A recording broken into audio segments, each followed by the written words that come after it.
is there any possibility that the president would end up pardoning his son? No. I said I abide by the jury decision. I will do that, and I will not pardon him. And have you ruled out a pardon for your son?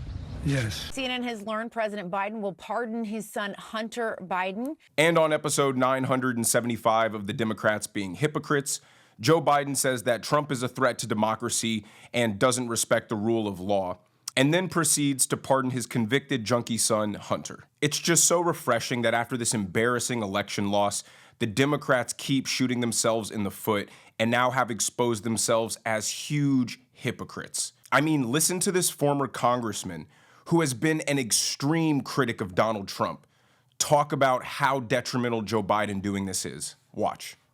What do you make of all of this? What is likely to be the response on Capitol Hill to this breaking news?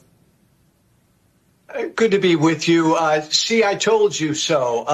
They're all like that. So the next time any of us complain about anything Trump does, this pardon is just deflating.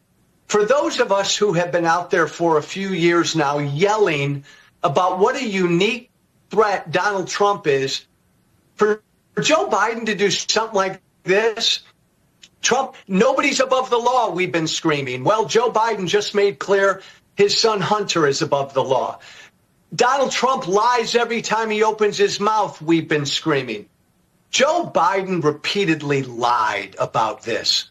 The politicization of the justice system, Donald Trump and his people have been screaming. Well, that's exactly what Biden said here. I mean, it's so beautiful to see. We've been calling Democrats hypocrites forever. I mean, they call us fascists, but they're the ones who are trying to police speech, cancel people, aren't in favor of the First Amendment. They say that Trump is going to use the Justice Department to persecute his political enemies, while that's actually happening right now to Donald Trump. They're the ones who say that Trump is going to be the threat to democracy, but they're the ones who mandated that 85 million people get an injection of their arm or get fired. They say that Trump has no respect for the rule of law, and now, of course, here too, they prove themselves to be the real culprits. The whole time Trump was being prosecuted, Joe Biden said that Trump had to respect the rule of law and that in no way the charges were politically motivated.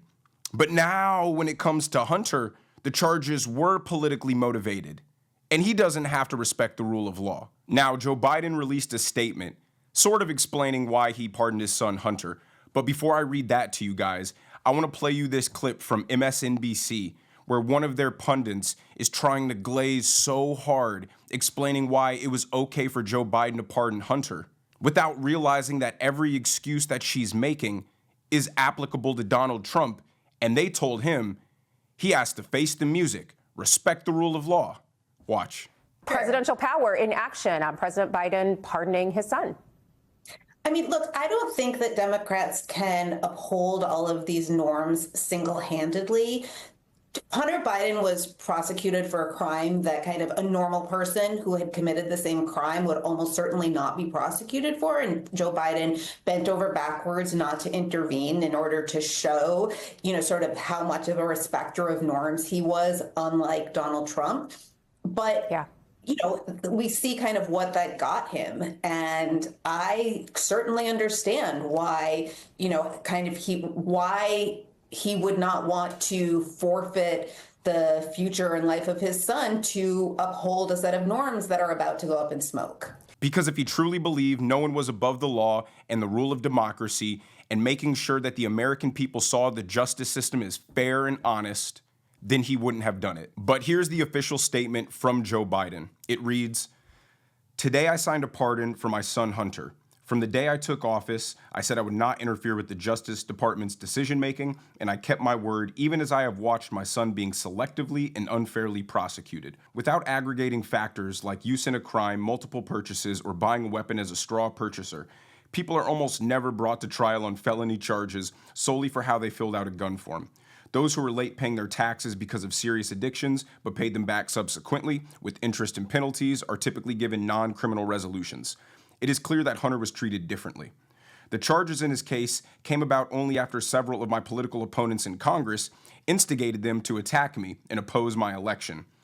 Then a carefully negotiated plea deal agreed to by the Department of Justice unraveled in the courtroom, with a number of my political opponents in Congress taking credit for bringing political pressure on the process.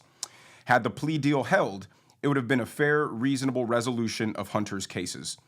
No reasonable person who looks at the facts of Hunter's case can reach any other conclusion than Hunter was singled out only because he is my son, and that is wrong.